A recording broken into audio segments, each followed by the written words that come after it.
오늘 주시는 말씀은요, 사무엘하서 14장 1절부터 3절입니다.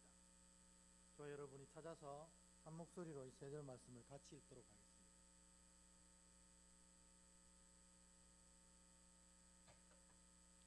사무엘하 14장 1절부터 3절 같이 봉독하겠습니다. 시작. 수르야의 아들 요압이 왕의 마음이 압살롬에게로 향한 줄을 알고 드고아의 사람을 보내 거기서 지혜로운 여인 하나를 데려다가 그에게 이르되, 청하건대 너는 상주가 된 것처럼 상복을 입고 기름을 바르지 말고 죽은 사람을 위하여 오래 슬퍼하는 여인같이 하고 왕께 들어가서 그에게 이러이러하게 말하라고 요압이 그의 입에 할 말을 넣어 주니라. 아멘. 앞뒤로 인사하겠습니다. 이 자리에 나온 여러분이 승리자입니다. 이렇게 한 축복하겠습니다. 시작. 이 자리에 나온 여러분이 승리자입니다. 아멘. 여러분, 목회자가 되보면 압니다. 목회자가 되보면 아는 게 뭐냐면 하나님의 마음을 조금씩 알아가거든요. 여러분, 아무리 나이가 많아도 부모가 안 되면, 자식을 안 낳아보면 애라 그러잖아요. 왜냐하면 부모 된 마음, 이건 진짜로 하나님 마음이거든요. 근데 목회자가 돼보면 조금이나마 하나님 마음을 이해하게 됩니다. 그래서 보면은 예배를 딱 시작하면 이렇게 훑어봅니다. 그래가지고 있어야 될 사람이 없고 없어야 될 사람이 있으면 두 번 놀랍니다. 있어야 될 이분 어디 갔지 하고 놀라고, 이분이 예배에 참석했네, 두 번 놀라고. 이게 하나님의 마음인 것 같아요. 여러분, 이 하나님은 예배자를 찾았습니다. 왜냐하면 모든 신앙의 출발점이 이 예배로부터 시작되거든요. 그러니까 여러분, 예배에 좀 생명을 거셨으면 좋겠어요. 우리가 다른 무엇으로 하나님을 기쁘시게 할 수 있어요? 없습니다. 우리가 하나님 마음 속 안 상하게 하면 다행이게, 우리가 하나님 마음 기쁘게 할 수 있는 게 없어요. 왜냐하면 우리가 하는 일 모두도 성령께서 도우셔서 할 수 있는 일이거든요. 오늘 이 아동부 유치부 성경학교 정말 귀하게 잘 진행됐고, 아이들도 와서 함께 이 천국잔치에 같이 아름답게 진행하고, 교사들이 참 수고했지만 실제로 그 교사들을 통해서 하신 성령의 역사거든요. 우리가 한 일 없어요. 내가 했지 막 이렇게 시작하면 그게 바로 바리새인의 길일 겁니다. 내가 한 거 없거든요. 하나님이 나를 통해서 하신 겁니다. 그런데 우리 신앙에 하나님이 출발점으로 삼으시는 게 저는 예배라고 생각해요. 그래서 이제 더운 여름이라 여러 가지 사정과 일이 있지만 9월부터는 좀 우리가 예배를 회복해야 되지 않겠나, 공예배는 적어도 참석해야 안 되겠나, 그런 생각을 좀 하게 됩니다. 그래서 진짜로 공예배가 어려우면 공예배를 없애는 안에서도 예배를 살려야겠다, 그런 마음이 있어요. 여러분, 그만큼 이 예배가 소중하거든요. 그래서 여러분 주변에도 함께 신앙하는 분들 중에 오예배에 참석해보자, 수요 성령 집회 얼마나 좋은데 와봐라, 좀 얘기 좀 해주세요. 그래서 이 예배 자리가 찰 때 하나님이 그 예배자들을 통해서 믿음을 시작하시고 그 예배자를 통해서 역사를 시작하시는 거거든요. 아무것도 없는 데서 시작하는 게 아닙니다. 그래서 그렇게 됐으면 좋겠다 하는 생각이 들고, 여러분들이 그 출발점이다, 그런 마음으로 오늘부터 이 예배 전도사들이 좀 되셔서 여러분 주변에 있는 사람들 점심 먹고 도망가려고 하면 이렇게 붙잡아서 예배 드리고 가십시오, 이렇게 좀 안내하시면 좋겠어요. 왜냐하면 오전 예배의 은혜와 오후 예배 은혜는 다르거든요. 여러분 아시는지 모르겠는데 오전 예배는 사실 믿음을 시작하는 사람들, 그리고 믿음이 흔들리는 사람들을 위한 주제거든요, 로마서. 근데 오후 예배는 믿음을 잘 해가고 있는 사람들이 믿음의 삶을 얼마나 하나님 기쁘시게 할 수 있을지, 그 주제거든요. 그러니까 이게 너무 달라요. 그러니까 둘 다 예배 속에서 은혜를 누리시면 좋겠다 하는 생각입니다. 괜히 이제 9월부터는 좀 우리가 더 신선선해지면 예배에 더 힘을 써야겠다, 마음속에 그런 감동이 있어서 여러분들과 나누었습니다. 여러분들도 9월부터 예배에 목숨을 거시고, 또 여러분 주변에 있는 사람한테도, 또 여러분 목장원들한테도 예배에 집중합시다, 이렇게 또 권면하시면 좋겠습니다. 여러분, 지난주에 용서와 죗값은 분명히 다른 말이다 이런 얘기를 했어요. 하나님의 성품은 두 가지거든요. 여러분 아시죠? 하나님의 첫 번째 성품은 뭐죠? 하나님은 사랑이시다. 그래서 하나님은 사랑이 무궁하셔서 정말 자녀들이 아무리 엉망진창이어도 하나님 앞에 나오면 더 용서하시는 거예요. 어떻게 보면 좀 우리 입장에서는 억울할 때가 있잖아요. 우리는 평생 딴짓 안 하고 예수만 섬기면서 주일날 어디 가지도 못하고 예배드리며 하나님의 말씀 들으면 또 그것 때문에 그 말씀을 지키려고 날마다 애를 쓰고 그렇게 살아왔거든요. 그래서 천국에 갑니다, 우리는. 근데 어느 날 갑자기 예수를 믿고 나랑 같이 천국 가는 사람도 있단 말이에요. 와, 이거 뭐지? 우리가 볼 때 좀 이해가 안 될 때가 있어요. 십자가 우편 강도는 왜 구원받은 거야 도대체? 우리는 1년 1평생 예수를 믿으면서 딴짓하고 싶어도 못하고 잠 오는 거 참아가면서 예배드리고 이렇게 왔는데, 십자가 우편에서 당신의 나라가 임할 때 나를 기억하소서, 요 한마디만 한 친구가 나랑 같이 천국에 가니 얼마나 속상합니까? 그건 하나님의 성품 때문에 그렇습니다. 우리로 따지면 어림도 없는 일이지만 하나님은 모두를 사랑하셔서 주님 앞에 나오면 다 용서하시는 거예요. 믿으십니까? 여러분들을 다 용서 받으신 분들이잖아요. 저도 그렇고 아직도 여전히 우리는 주님 앞에 모자라고 부족합니다. 그렇지 않아요? 그런데도 용서하십니다. 어떻게 하면? 주님 앞에 나오면. 이게 하나님의 성품이라는 겁니다. 이런 신이 세상에는 없어요. 이런 사람도 없어요. 다 따지고 징계하려고 하고 벌 주려고 하고 그렇게 합니다. 우리 하나님은 하나님께로 나오기만 하면 용서하십니다. 왜 용서하십니까? 하나님이 그 죄를 용서해야 어디로 갈 수 있어요? 천국에 갈 수 있기 때문에. 여러분, 신앙생활 첫날 만날 하면 뭐합니까? 천국 못 들어가면 그만큼 안타까운 거 어디 있습니까? 제가 신앙하는 분들 중에 정말 안타까운 분들이 있어요. 뭐요? 천국 가기에 합당하게 신앙해야 되는데 그게 안 된다는 거예요. 뭐요? 마음속에 예수님이 없는 거예요. 마음속에 예수님이 있어야 됩니다. 그래야 천국 갈 수 있어요. 예배 맨날 참석하고 주님께 아무리 많은 예물을 드려도 마음에 예수님이 없으면 천국 가지 못합니다.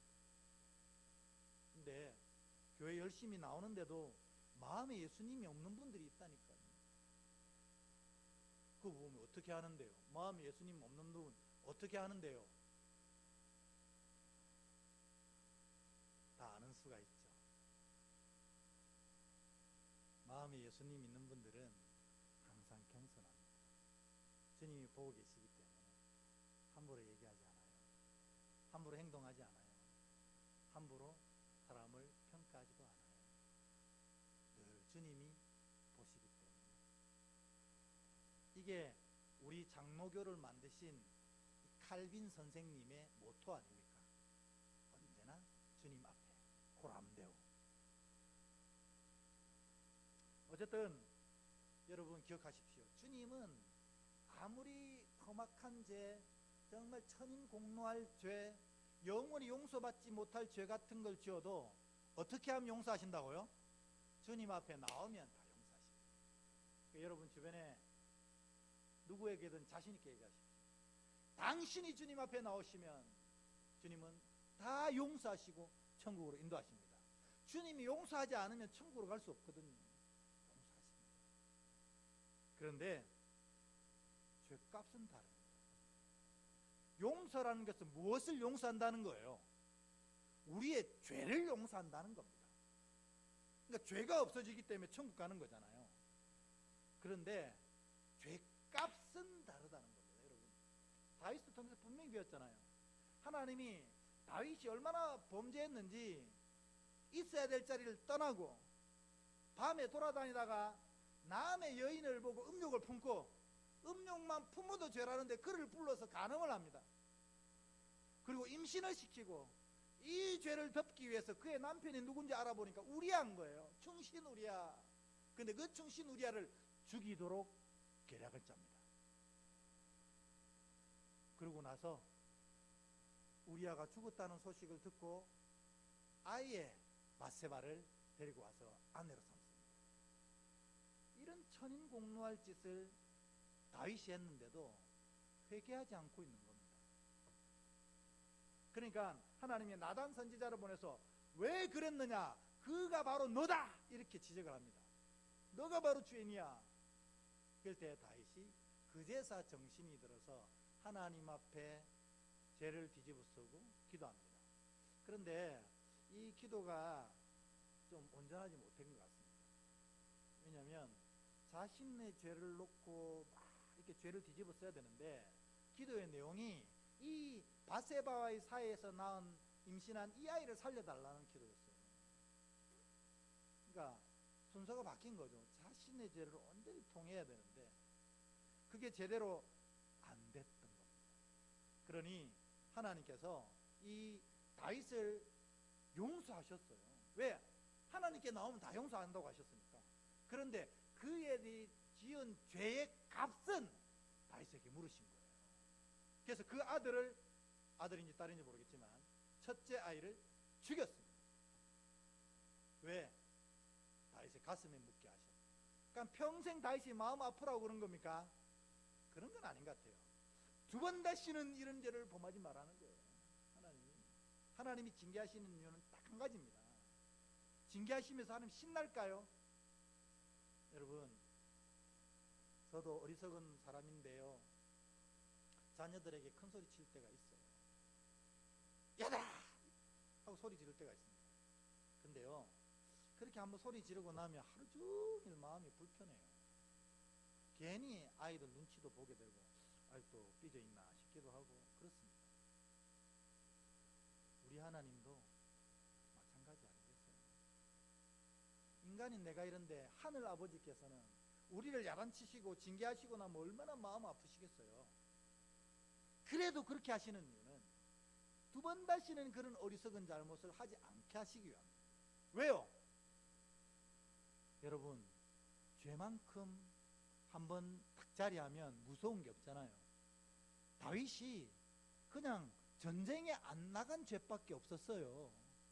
왜냐하면 자기가 안 나가도 승리하니까, 괜히 나까지 나가가지고 내가 상처 입으면 이스라엘의 큰 손실이니까 이런 마음으로 전쟁에 안 나갔는데, 그 있어야 될 자리를 지키지 못함이 남의 아내를 보고 음욕을 품고 그 아내와 간음하고 그 남편을 죽이는, 그럼에도 양심에 전혀 거리낌이 없는 자로 성장하게 됩니다.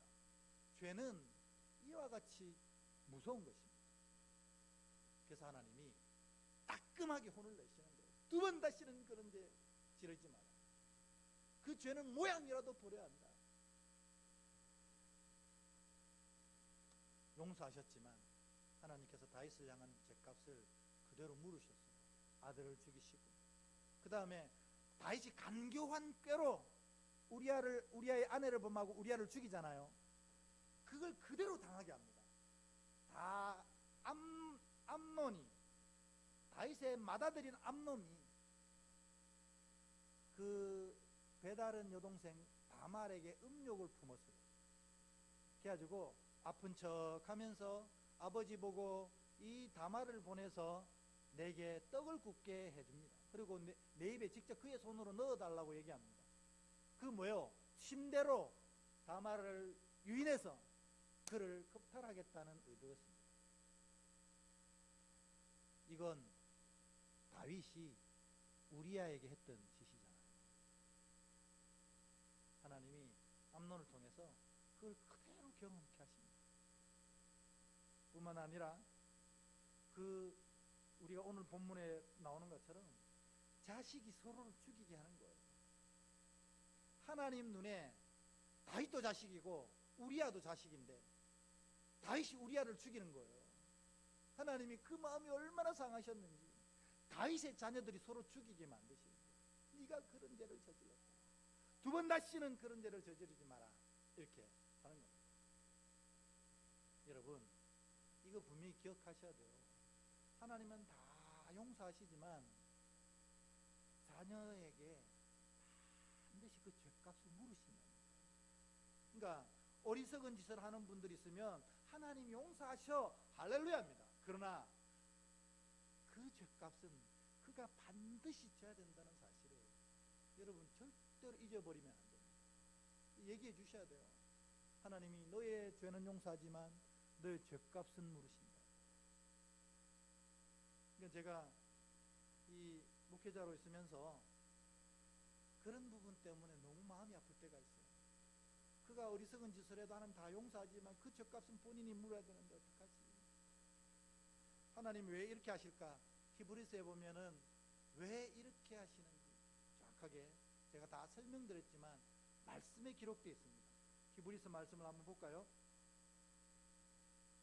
같이 읽습니다. 시작. 주께서 그 사랑하시는 자를 징계하시고 그가 받아들이시는 아들마다 채찍질하심이라 하였으니 너희가 참음은 징계를 받기 위함이라. 하나님이 아들과 같이 너희를 대우하시나니 어찌 아버지가 징계하지 않는 아들이 있으리요. 징계는 다 받는 것이거늘 너에게 없으면 사생자여 친아들이 아니니라. 아멘.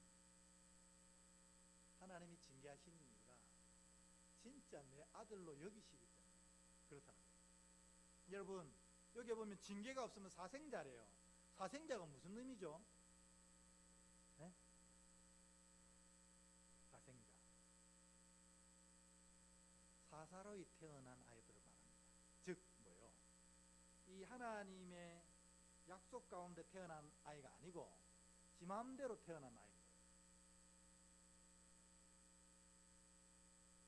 그러니까 하나님의 자녀가 아니란 뜻이에요. 하나님은 이처럼 사랑하시는 자를 징계하시는 거예요. 진짜 자녀이기 때문에 다시는 이런 어리석은 죄에 빠지지 않도록 경계하시는 거예요. 근데 다윗이 오늘 본문을 읽어보면 아직도 회개 못했어요.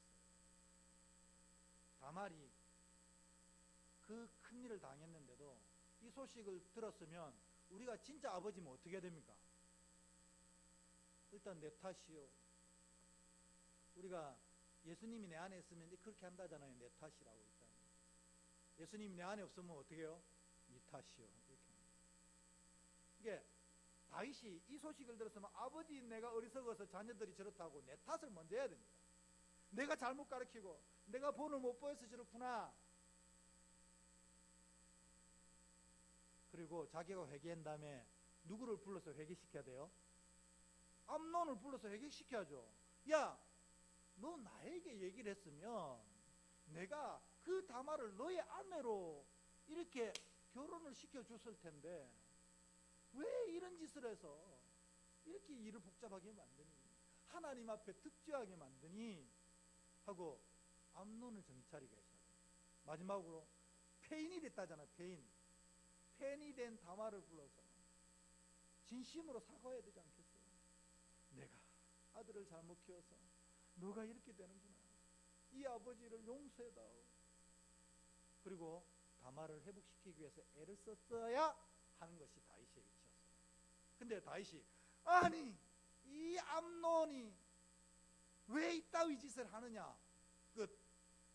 이게 끝이었어요. 성경에 보면 아직 다윗이 정신을 못 차린 겁니다. 그래가지고 또다시 이 비극을 초래합니다. 원래는 죄가 이래요. 이 죄의 시작은 그냥 이 암논이 다말을 범한 것이 시작이었는데 그 뒤로 넘어가니까 이걸 그냥 두니까 어떻게 해요? 그 다말의 오빠인 압살롬이 모든 왕자를 다 죽이진 않았어요. 암논만 죽였어요. 소문이 그렇게 납니다. 자기 형 암논을 쳐 죽이는 안타까운 일이 일어나게 됩니다. 간음해서 살인으로 죄가 발전하는 겁니다. 그게 바로 28, 29절 오늘 본문 말씀 앞쪽에 있었습니다. 28절, 29절 같이 한번 읽어볼까요? 시작. 압살롬이 이미 그의 종들에게 명령하여 이르기를 너희는 이제 암논의 마음이 술로 즐거워할 때를 자세히 보다가 내가 너에게 암논을 치라 하거든 그를 죽이라. 두려워하지 말라. 내가 너희에게 명령한 것이 아니냐. 너희는 담대히 용기를 내라 한지라. 압살롬의 종들이 압살롬의 명령대로 암논에게 행하매 왕의 모든 아들들이 일어나 각기 노새를 타고 도망하니라. 아멘. 자녀들끼리 죽이는 이 비극 같은 일들을 일어나게 하는 겁니다. 왜요? 다윗이 처음 죄가 일어났을 때 온전히 회개하지 못하고 두 번째 죄가 일어났을 때도 회개하지 못해 결국에는 이런 살인 지경까지 가게 됩니다. 근데 오늘 14장은 그래도 아직 다윗이 정신을 못 차려요. 천하의 다윗이 이렇다면 우리는 오죽하겠는가 그런 생각이 참 많이 듭니다. 다말의 사건을 처리하지 못해서 형제끼리 살인하는 비극적인 일이 일어나는데 이게 다 진정으로 회개하지 못한 다윗을 향한 하나님의 징계였다는 겁니다. 하나님 다 용서 안 하셨어요? 다 용서하셨습니다. 그러나 그 죄값은 분명히 물으셔서 자녀가 두 번 다시는 이런 죄를 저지르지 말도록 하게 하신다는 것입니다. 근데 여러분 오늘 본문에 보면 더 큰 비극으로 발전하거든요. 그 이유가 뭔지 오늘 한번 살펴보려고 합니다. 그게 뭐냐면 용서와 죄값은 완전히 다른 것처럼 용서도 징계도 분명히 해야 한다는 것입니다. 오늘 다윗이 이걸 못해가지고 더 엄청난 비극을 경험하게 됩니다. 뭐냐면 압살롬이 암논을 죽이잖아요. 그리고 아버지 다윗이 무서워가지고 이방 땅 그술로 도망갑니다. 그래도 그 땅에서 돌아올 생각을 안 해요. 왜냐하면 돌아가면 아버지에게 죽을 것 같으니까. 또 암논의 이 형제들에게 보복을 당할 것 같으니까 돌아오질 않아요. 그래서 그 그술 땅에 본문에 보면 3년간 있었다는 겁니다. 근데 이 오늘 우리가 읽었던 14장 1절부터 3절에 보면 다윗이 이 도망간 압살롬을 그리워하는 것 같은 거예요. 여러분 이건 당연한 마음이잖아요. 암논도 내 자식이고 압살롬도 내 자식인데 나중에 보면 압살롬을 굉장히 아꼈던 걸 알 수 있어요. 암논보다도 압살롬을 더 아꼈던 것 같아요.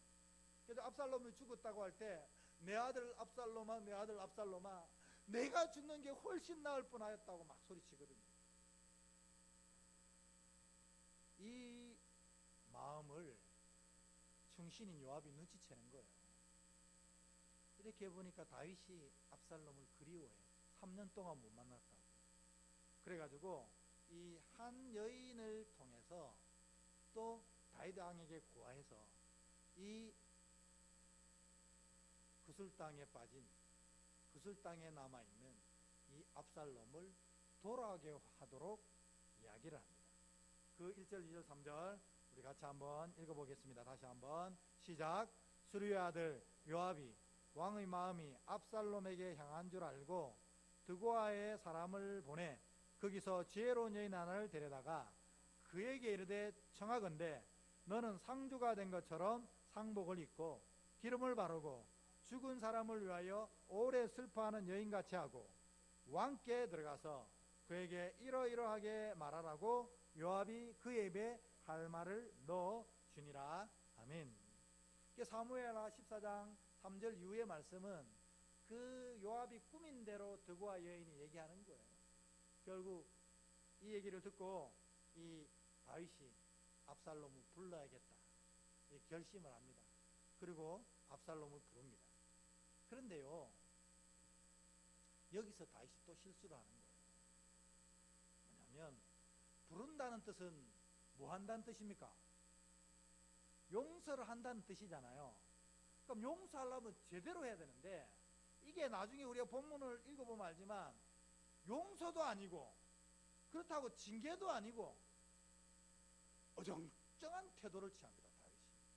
그러니까 압살롬이 보고 싶어서 부르긴 했는데 맏아들 암논을 죽인 것은 용서가 또 안 되는 거예요. 그러니까 불러놓고 압살롬을 만나 주지를 않습니다. 아예 왕궁에도 들이지 않아요. 그러니 압살롬이 마음이 어떻겠어요? 나를 왜 불렀지 싶은 거예요. 나는 아버지께서 용서하는 줄 알고 기쁜 마음으로 왔는데 용서한 게 아니라는 거예요. 왜냐하면 나를 보지도 않고 왕궁에도 오지도 않고 우리 내 집에만 머물라고 하니 더 괴로운 거예요. 그리고 또 암논의 형제들이 나를 언제 해야 할지도 모르는 이 상황에서 불안한 거예요. 그러니까 아버지는 왜 나를 불러서 이런 고통을 당하게 하나? 일하려고 나를 불렀나? 이렇게 얘기하는 거예요. 그러니 이 압살롬의 마음에 아버지를 향한 죄송함과 아버지를 향한 그 안타까움이 미움으로 완전히 바뀌어버립니다. 그래서 압살롬이 결국 뭐예요? 아버지를 반역해서 아버지를 왕궁에서 쫓아내버립니다.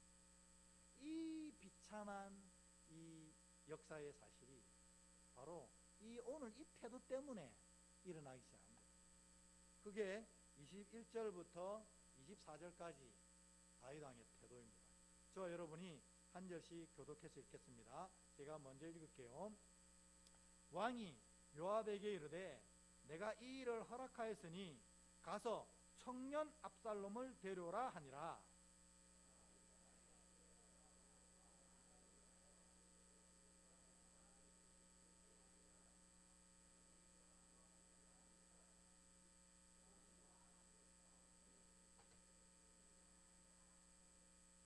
요압이 일어나 그술로 가서 압살롬을 데리고 예루살렘으로 오니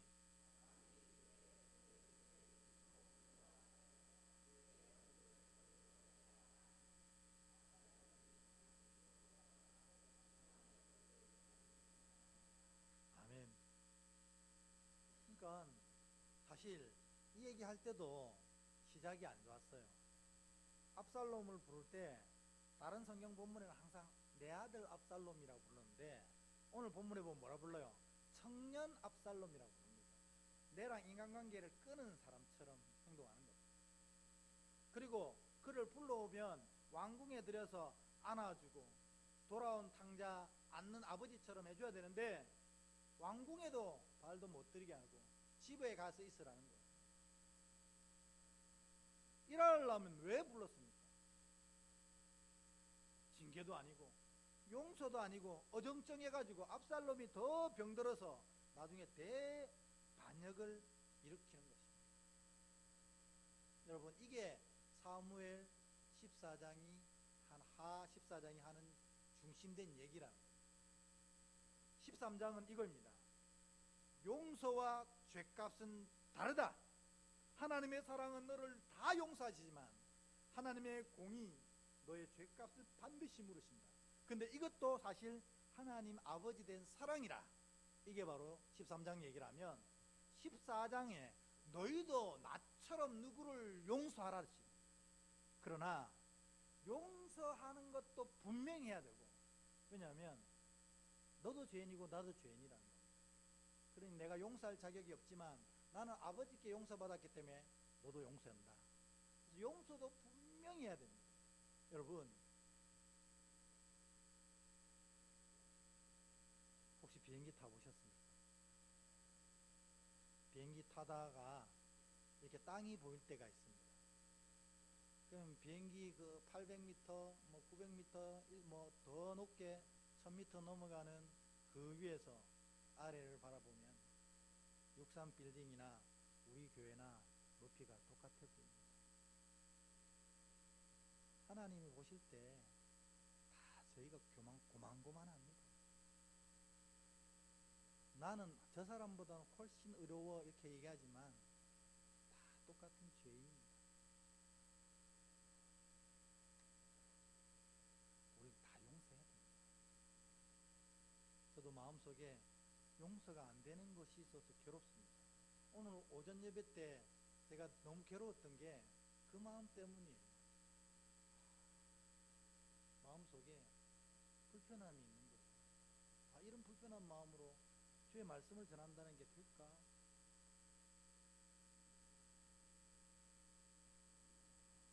우리도 주님처럼 다 용서해야 됩니다. 그러나 오늘 본문을 보면 용서를 분명하게 하는 것처럼 징계도 분명하게 해야 된다는 거예요.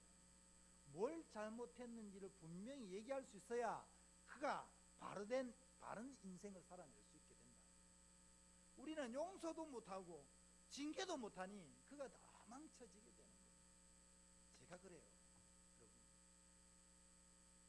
제가 그렇습니다. 그래서 목회자로 참 늘 부족하다는 생각이 들어요. 용서도 못하고 그렇다고 분명하게 징계도 못하고. 여러분은 그렇게 하지 마십시오. 다 용서하시되 징계는 분명히 하십니다. 그래야 오히려 그의 인생이 바로 세워지게 되는 것입니다. 오늘 다윗이 그걸 못해가지고 그 왕자에서 아들에게 쫓겨나가지고 개처럼 도망가게 됩니다. 성경이 그대로 나옵니다. 개처럼 도망가게 됩니다. 이걸 못했습니다. 오늘 이 말씀을 통해서 여러분, 용서도 주님처럼 하시고 징계도 주님처럼 하시고, 그래서 그 이유는 딱 한 가지입니다. 그를 세우기 위함입니다. 아름답게 세워가시는 복된 자들 되시기를 주의 이름으로 축복합니다. 남 얘기하지 맙시다. 또 이렇게 됩니다. 나에게 그렇게 하십시오. 하나님의 용서를 분명히 구하시고 잘못한 것에 대해서는 하나님의 징계를 분명히 구하십시오. 두 번 다시는 주님 이런 죄를 저지르지 않도록 정신 번쩍 차리게 해주십시오. 그래 간구하시오. 이게 우리 영혼을 구원하는 방법이다. 오늘 나와 함께하는 모든 사람들에게 용서와 징계가 분명히 세워지는 여러분 되시기를 주의 이름으로 축복합니다. 우리 찬양하겠습니다.